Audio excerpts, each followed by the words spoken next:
téléspectateurs, eh bien bonjour, je suis très heureuse de vous retrouver sur votre chaîne Espoir TV, car le meilleur reste à venir. Aujourd'hui, une nouvelle émission, être chrétien au quotidien.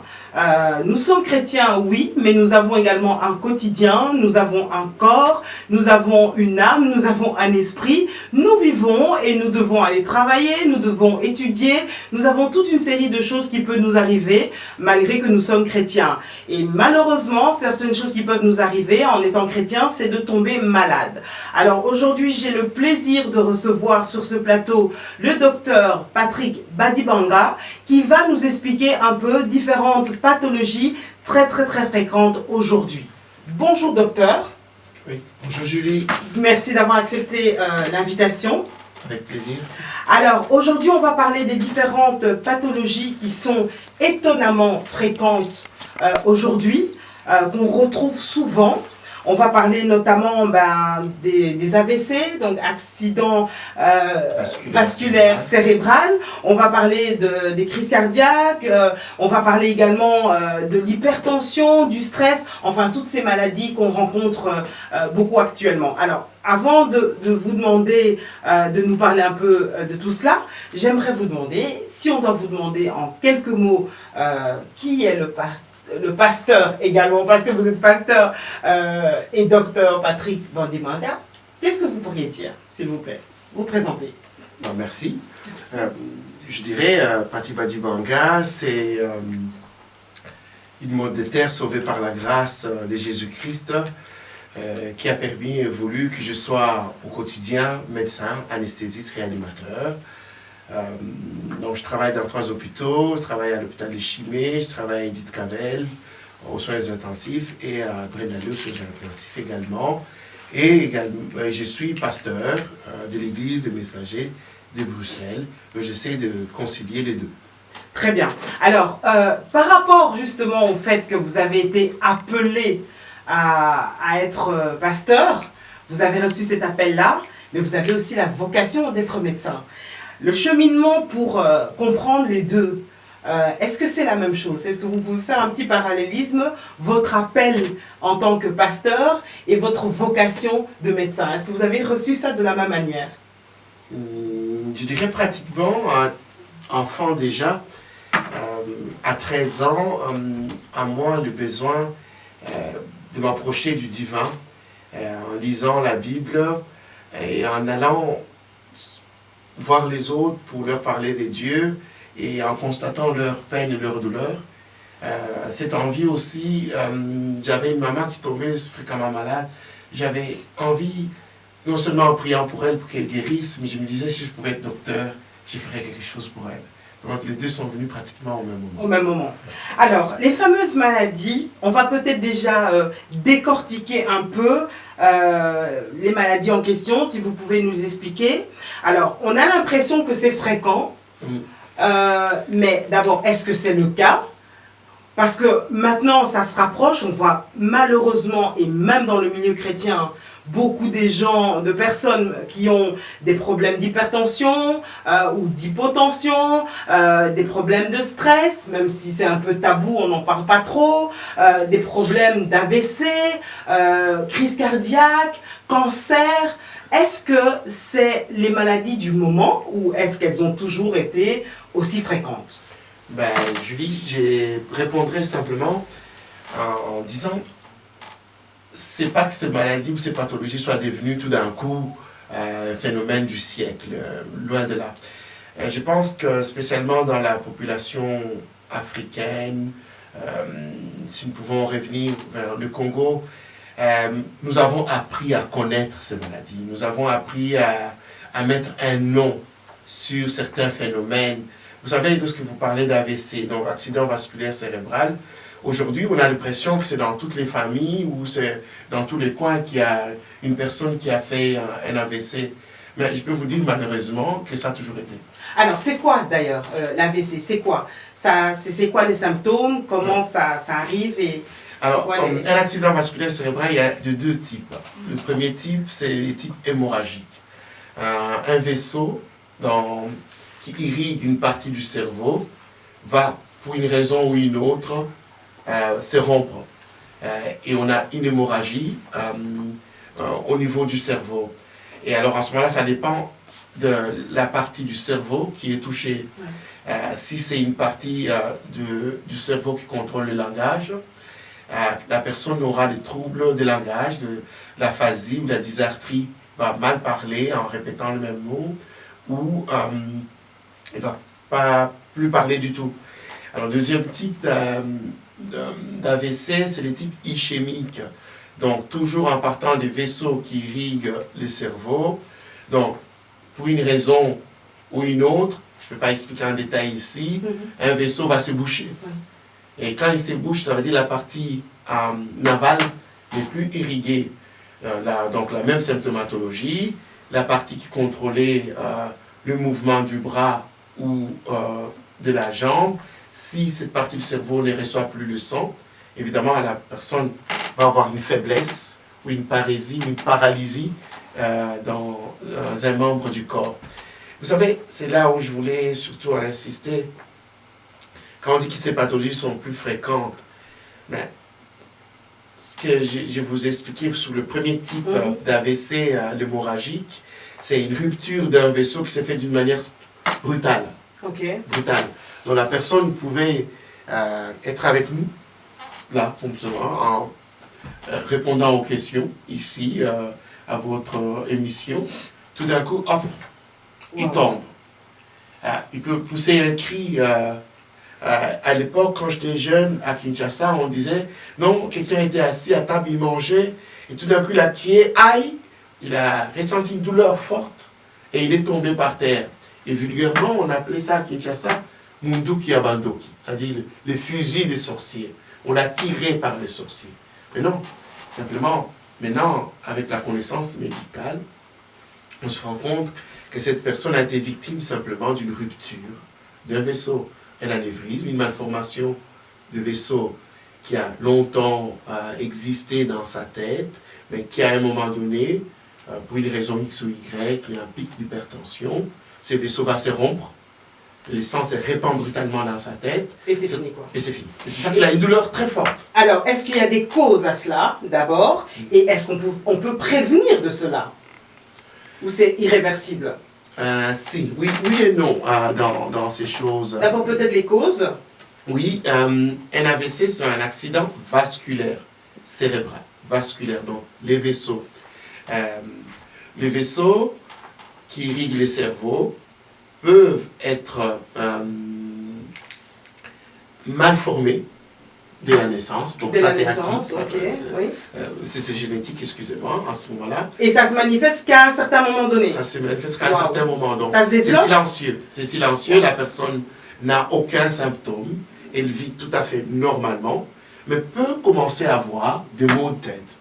Des maux de tête trop fréquents, de plus en plus violents, ou parfois des petits troubles, des faiblesses par moment. À ce moment-là, en faisant une mise au point, quand on a tout le temps mal de tête, si on doit être au quotidien d'une manière pragmatique, il ne faut pas se contenter de prendre un dafalgan. Quand on a des maux de tête trop fréquents, il faut faire des examens, consulter un neurologue, on fera un scanner. À ce moment-là, on peut éventuellement, en poussant une mise au point avec une résonance magnétique, déceler des malformations comme type anévrisme. Et là, on peut guérir. Là, on peut prendre en charge et guérir. Ok. On peut aller... Enfin, je veux dire soigner, on peut soigner. On peut soigner et guérir aussi. Ok. On peut soigner et guérir. Quand j'étais assistant anesthésiste réanimateur à Erasme, il y a un service spécialisé de radiologie où on va entrer avec des cathéters montés juste dans le cerveau et essayer de réparer, si vous voulez, ces malformations. Donc, le fait de consulter le médecin peut prévenir ces accidents vasculaires quand effectivement ils sont dus à ce type de malformation. Donc c'est malformation donc, à la naissance. Alors il y a aussi... Il y a d'autres types d'accidents vasculaires cérébrales. Simplement par un pic d'hypertension, on peut aussi avoir comme complication un accident vasculaire cérébral. Ou alors le plus vicieux, c'est une ischémie, c'est-à-dire un vaisseau qui est bouché, qui se bouche, et alors la partie du cerveau n'est plus C'est ce qu'on irriguée. appelle thrombose, c'est ça? Alors on va dire thrombose d'une manière Ok. commune, effectivement, parce que ça s'est thrombosé, donc c'est bouché. Ouais. Mais ça, c'est là où on revient à notre type de société actuellement. La manière dont nous nous alimentons a beaucoup influencé les pathologies que notre population subit actuellement. Pour répondre à ta première question, est-ce que c'est fréquent? Nous le en voyons chez les Africains. Non, simplement parce que les Africains, qui sont en Europe en tout cas, ont fini par adopter les modes de vie occidentales avec le même type de nourriture et qui ont comme conséquence ces pathologies des vaisseaux. Et on peut avoir alors malheureusement à ce moment-là un vaisseau qui se bouche. Mais alors, il y en a qui posera la question, mais docteur, au Congo, par exemple, enfin, ou en Afrique en général, il y a autant de personnes qui maintenant meurent d'AVC. Pourtant, on mange bio, on mange plus sainement. Donc, qu'est-ce qui explique cela aussi, cette fréquence-là? Là-bas, je répondrais, c'est plutôt le niveau de la connaissance qui a augmenté et la vulgarisation. Je vais vous donner l'exemple de Munduki Abandoki. Je crois qu'aujourd'hui, si vous retournez à Massimanimba ou à Inc, ici, dans un petit village quelque part, où on n'a pas encore entendu parler d'AVC, on continue encore à qualifier certains décès des diaboliques, des sorcelleries, d'envoûtement, alors qu'il était simplement question d'une rupture d'anévrisme. Donc je ne pense pas que ça soit beaucoup plus fréquent qu'il n'y paraît de prime abord, mais c'est simplement une question de connaissance et de vulgarisation. Parce que tous les Congolais, en Europe en tout cas maintenant, savent que ça existe un AVC. Alors que si tu retournes à Kindu, il y a peut-être une personne qui ne connaît pas du tout les sigles AVC, et lorsqu'elle voit quelqu'un tomber à table, mort, va dire ah, les sorciers l'ont mangé. Alors, vous avez donné un exemple tout à l'heure en préparant cette émission, en parlant donc de l'influence du milieu, qui peut faire en sorte que, à un moment donné, dans un certain milieu, tout le monde a la même maladie. L'exemple du goitre que vous avez donné. C'était plutôt autre chose. Pour les goitres, je voulais déjà signaler, en faisant le parallèle que nous sommes, la plupart des gens qui vont nous suivre sont certainement chrétiens, qu'une pathologie qu'on voit sur quelqu'un, même quand c'est très moche à regarder, on voit une vieille dame de 70 ans avec un goitre qui tombe jusque par terre, ce n'est pas pour autant qu'elle est sorcière. Parce qu'on a simplement vu dans des régions comme l'Est du Congo, nord-est du Congo, une région pauvre en sous-sol en iode, on a vu cette pathologie se développer. Pourquoi? Parce que la thyroïde travaille avec l'iode. C'est une glande qui est au niveau du cou, qui fabrique les hormones thyroïdiennes, qui contrôle, qui participe à l'homéostasie, entre autres la température du corps. Parfois ça peut jouer sur les rythmes cardiaques. Quelqu'un hyperthyroïdienne, une personne hyperthyroïdienne va par exemple avoir un cœur qui bat très très vite. Parfois on a l'impression que les yeux ressortent. Et alors une manifestation plus claire, c'est le goitre. Ça gonfle ici. Donc, souvent on a qualifié ces personnes-là de sorcières, mais simplement c'est l'environnement qui a joué, parce qu'ils vivent dans une région pauvre en iode. Et lorsque les Occidentaux sont arrivés dans ces zones et qu'on a constaté, on a enrichi le sel de la région en iode. Et ça a permis de guérir plein d'enfants qui... Et vous savez, les conséquences sont graves. Il y a des enfants qui ne grandissent pas.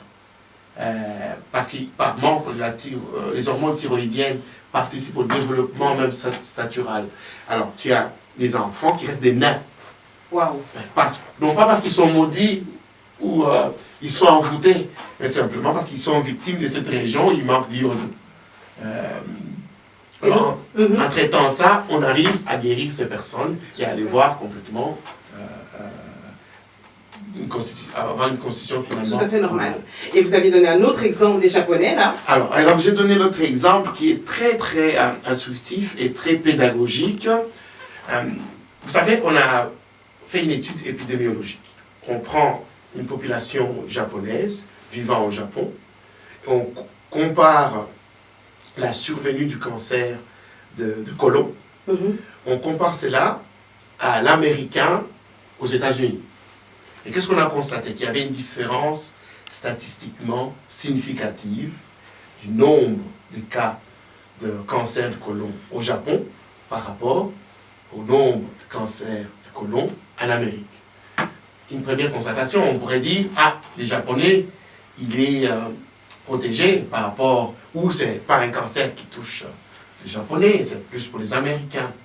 Alors, on a fait une autre étude. On est revenu aux États-Unis.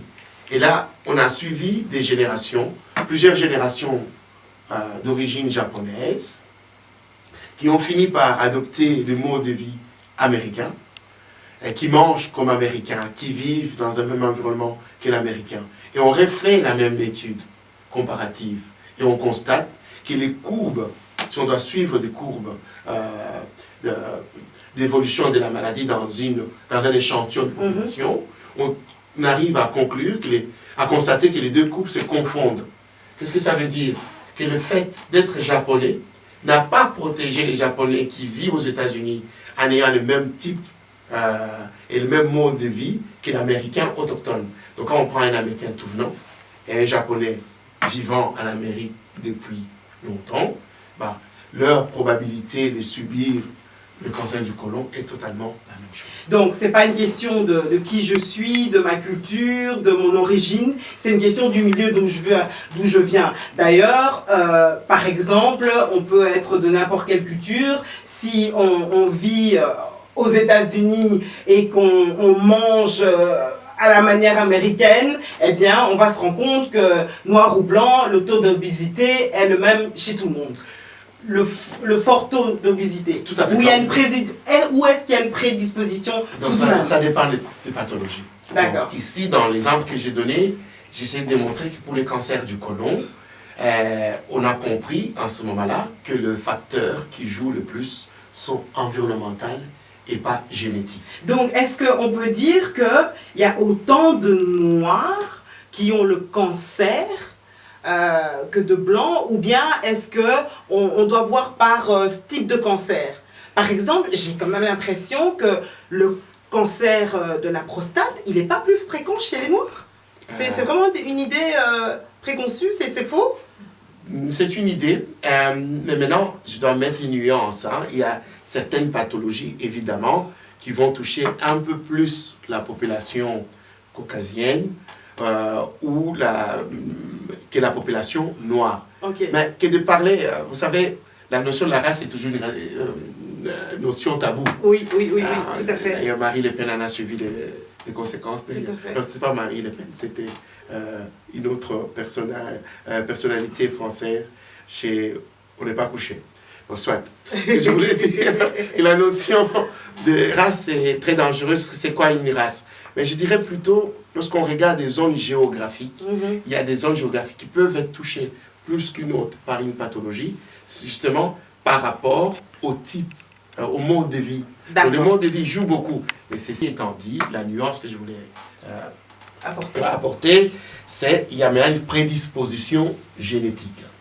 Lorsque nous prenons la maladie comme le diabète a une part de prédisposition génétique et une part environnementale. Donc une personne qui a déjà une prédisposition génétique, mais qui va vivre d'une manière à même de déclencher la maladie, sera plus facilement victime du diabète qu'une personne qui, sachant qu'il avait dans la famille, par rapport au maman qui avait le diabète, prend des précautions et adapte son mode de vie. Donc les deux contribuent. Il y a le génétique et il y a l'environnemental. Mais surtout, je voudrais dire, donc, lorsqu'on a déjà une prédisposition génétique et qu'on vit, en faisant pas attention, qu'on déclenche la maladie, votre émission, c'est être chrétien au quotidien, ce n'est pas parce que tu es chrétien que cela va t'empêcher de tomber malade. Tu vas quand même tomber malade parce que, un, tu as la prédisposition génétique et deux, ton mode de vie facilite la survenue de la maladie. Parlons un peu de l'hypertension et du stress, ces maladies qui sont plutôt de l'ordre psychique, de l'ordre le stress. Est-ce qu'on peut dire que c'est psychique, c'est en fonction justement du rythme de vie, etc. On peut dire ça comme ça? Ou bien est-ce que c'est vraiment quelque chose qui s'explique médicalement? Vous savez, Il y a dans les pathologies, il y a un type de pathologie qu'on appelle psychosomatique. D'accord. Quand on dit psychosomatique, ça ne veut pas dire que c'est une maladie imaginaire.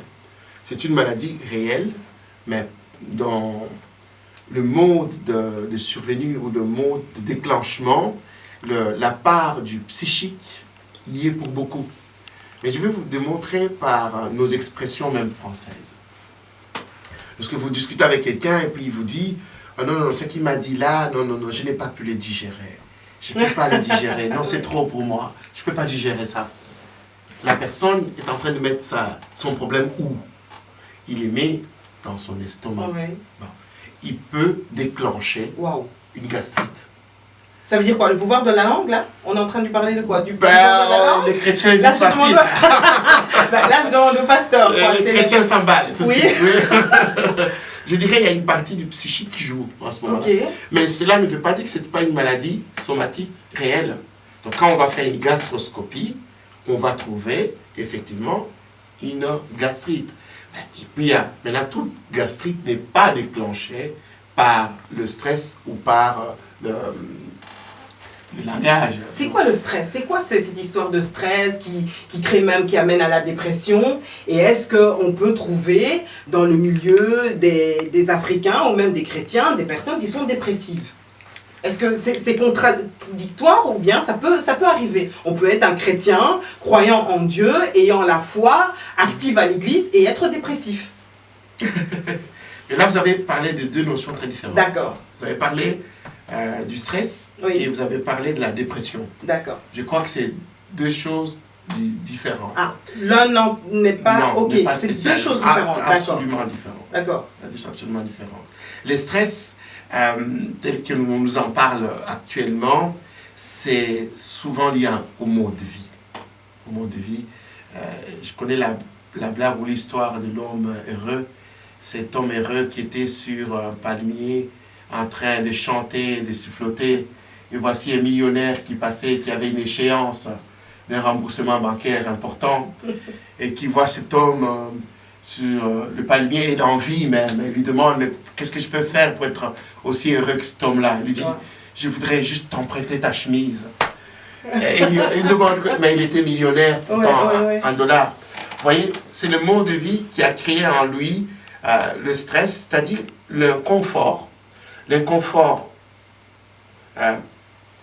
du milieu par le fonctionnement de la société qui crée un inconfort interne, physiologique, qui emballe les sécrétions d'hormones, parce que quelqu'un qui est stressé, il a des signes qui sont physiques, qui sont palpables. Quelqu'un dans un stress énorme, il a souvent un cœur qui bat très vite. Et qui peut entraîner alors l'hypertension. C'est autre chose. C'est encore autre chose, Le rythme cardiaque et l'hypertension, c'est pas la même chose. D'accord, ok. On peut avoir un rythme cardiaque accéléré sans pour autant avoir de l'hypertension. D'accord. Excusez-moi, pour bien comprendre, est-ce qu'une personne hypertendue est une personne stressée? Ou ça n'a rien à voir? Ok. L'un peut entraîner l'autre. D'accord. Une personne stressée, c'est un des facteurs. Le stress est un des facteurs de maladie cardiovasculaire. D'accord. Et est-ce que le stress est une maladie? Est-ce que ça se soigne? Est-ce qu'on peut prendre des médicaments et guérir? Non, je ne crois pas qu'il n'y a pas un traitement qui guérit le stress. Je crois que c'est un ensemble de choses. C'est un ensemble de choses qu'il faut mettre au point. Et surtout, je vous parlais de l'homme millionnaire qui veut la chemise, mais en réalité, il veut quoi? Il veut la sérénité du pauvre. Peut-être le pauvre dans un milieu villageois qui n'a pas envie d'avoir 3 Rolls ou un hélicoptère, il se contente du peu. C'est un autre type de vie, alors que celui qui est déjà millionnaire, mais qui veut rallonger la longueur de son yacht à Monaco, a plus de problèmes à ce moment-là que cet homme qui est sur le palmier. Donc, je crois que le stress, c'est un facteur. Il n'y a pas un traitement spécifique du stress. Je crois que c'est un ensemble de choses. Alors, docteur Pasteur, il y a sûrement des personnes qui sont stressées, qui nous regardent actuellement. Qu'est-ce que vous aimeriez leur dire pour les encourager et pour les aider à surmonter ce stress, s'il vous plaît? Moi, je crois que par rapport au stress, quand on est chrétien, il faut d'abord regarder comment on vit. Est-ce qu'on vit au-dessus de ses moyens? Est-ce qu'on a une prétention par rapport à ses capacités? Et rester humble avec les Seigneurs, essayer de vivre au jour le jour avec les Seigneurs, en ayant des projets avec Dieu. Et surtout enlever dans sa tête le fait que quand on est chrétien, on peut tout faire sans se préoccuper des conséquences. Oui, parce qu'en ce moment, quand on lance une entreprise et qu'il y a des complications, par exemple, chrétien ou pas chrétien, on peut se retrouver dans le stress. Mais tout c'est d'être posé. Paul nous recommande d'être raisonnable. Paul nous recommande d'être sage et intelligent. C'est pas un manque de foi que d'être stressé, quoi. Non. Et c'est surtout pas un démon. C'est surtout pas un démon. Je vous essaie de vous montrer les psychosomatiques. Par exemple, quelqu'un qui souffre de l'asthme, s'il est dans un état de stress, encore une fois, ou dans certains environnements, il peut déclencher lui-même une crise d'asthme. La maladie asthme reste une vraie maladie, mais les psychiques peuvent jouer. C'est là où je dirais à quelqu'un, ce n'est pas parce qu'il est chrétien qu'il ne peut pas être malade, ou ce n'est pas parce qu'il est envoûté qu'il est malade. Je vous ai montré l'environnement. Ce n'est pas que les Japonais étaient beaucoup plus chrétiens que les Américains, mais c'est simplement son mode de vie qui faisait qu'il n'avait pas le cancer du côlon. Donc, les Japonais n'étaient pas spécialement plus chrétiens que les Américains. Oui. Il y a des Américains chrétiens, il y a des Japonais chrétiens. Mais vous voyez comment la part de l'environnement peut jouer. Donc, une maladie peut toucher le chrétien comme les non-chrétiens. Alors, comment on fait la part des choses justement maintenant entre la réalité de la maladie, la réalité physique et les explications spirituelles? Par exemple, on a constaté souvent, et je crois qu'en tant que pasteur, quand vous allez dans les deuils, vous savez ce genre de questionnement. Un jeune pasteur promu à un avenir prometteur, avec un avenir prometteur, ou un enfant, paf, comme vous dites, du jour au lendemain, il était bien, paf, il meurt. Les gens se posent des questions d'un point de vue spirituel.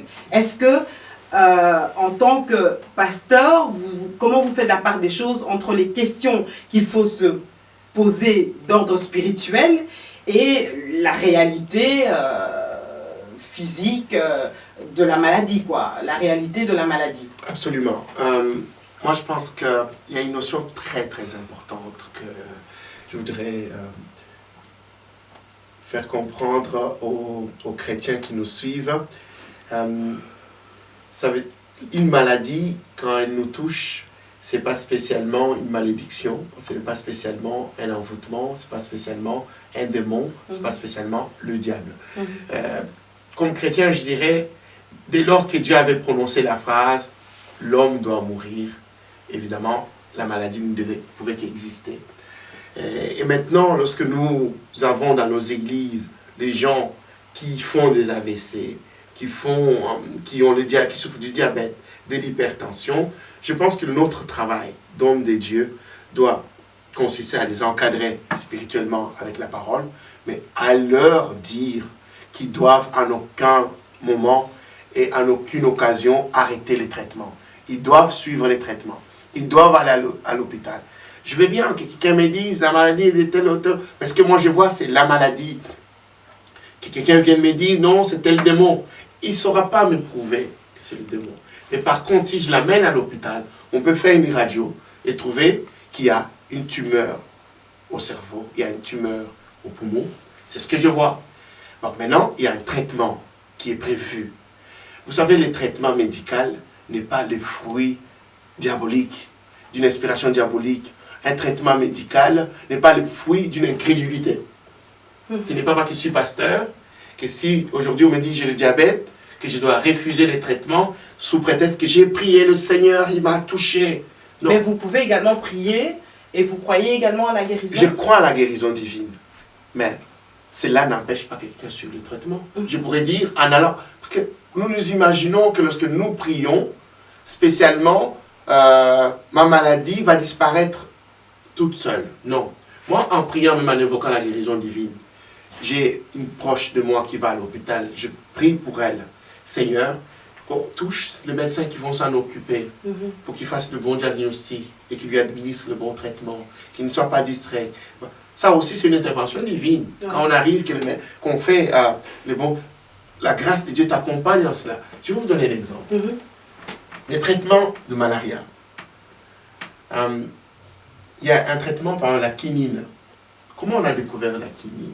C'est un prêtre dans une région où sévissait la malaria d'une manière fulgurante. Mais dans cette région poussait un arbre qu'on appelle quinquina. Lui, il a fait juste une corrélation en disant, mais pourquoi cet arbre pousse ici abondamment et qu'il y a des gens qui souffrent de cette maladie ici? Il ne savait pas ce que c'était comme maladie, c'est juste une fièvre. Alors, il a commencé à prendre le feuillage du quinquina, à tremper dans l'eau, à prendre les gens pour inhaler la vapeur, et il guérissait. Et finalement, beaucoup plus tard, l'industrie pharmaceutique a pu synthétiser sur base de quinquina la molécule de quinine. Donc la réponse de Dieu était déjà dans la nature. Et pour la personne qui, par exemple, avait une radio avec tumeur et ensuite la radio sans tumeur, si quelqu'un m'amène une radio, un cliché radiologique A, avec une tumeur au poumon, et sans chimiothérapie, sans radiothérapie, sans opération, il m'amène un cliché B, où il n'y a plus cette tumeur, je vais applaudir de deux mains. Pourquoi pas? Mais ce que je contexte et que je ne voudrais surtout pas qu'on répète dans nos églises, c'est pousser des gens à faire des témoignages anticipatifs, comme si on cherchait à mettre Dieu dos au mur et le mettre devant un fait accompli. Quelqu'un vient avec le sida. On prie pour lui, on lui demande de passer devant et de témoigner qu'il est guéri du sida. Je voudrais une prise de sang avec HIV positif et une prise de sang HIV négatif. Tant qu'il n'y a pas cette prise de sang, ne laissez pas la personne témoigner, c'est un faux témoignage. Si quelqu'un a un cancer au poumon, on prie pour lui, on lui laisse prendre tous les traitements. Si on n'a pas encore un scanner qui dit que la tumeur a disparu, il faut continuer les traitements. Nous prions le Seigneur, certes, mais nous acceptons les traitements médicaux. En tout cas, c'est très clair. Merci, docteur Pasteur. Je vais vous appeler comme ça. C'est tellement bien, docteur Pasteur. La semaine prochaine, enfin la prochaine fois, pas la semaine prochaine, on va continuer avec les maladies de l'âme, si on peut les appeler comme ça. Les maladies du trouble de comportement. On va parler de la dépression, on va parler des troubles de comportement, de l'autisme, etc. Vous allez un peu nous expliquer tout ça. Et à boire à manger. À boire et à manger. Juste une petite conclusion pour cette première fois, en 2 minutes, s'il vous plaît. Très content d'avoir participé à cette émission. Je dirais, la foi chrétienne n'exclut pas l'acceptation de la pratique médicale. Un chrétien, c'est quelqu'un de raisonnable. Il a la tête sur les épaules. Il accepte le traitement médical parce que c'est aussi la réponse de Dieu pour la souffrance de l'humanité. Que Dieu vous bénisse. Merci beaucoup, docteur. Voilà, notre émission Être chrétien, première émission Être chrétien au quotidien s'achève. Merci à toute l'équipe. Donc, on retient une chose, on peut être chrétien, avoir la foi, mais on peut aussi tomber malade, avoir un rhume. Alors, qu'est-ce qu'il faut faire? Déjà, il faut soigner et surtout, on doit prévenir la maladie, c'est-à-dire faire de temps en temps un check-up, minimum 1 fois par an, je pense, et comme ça, on pourra éviter certaines choses. En tout cas, je vous souhaite des très bonnes fêtes, mes meilleurs vœux, et on se retrouve très bientôt pour une autre émission. Que Dieu vous bénisse. Bye bye. Que Dieu vous bénisse.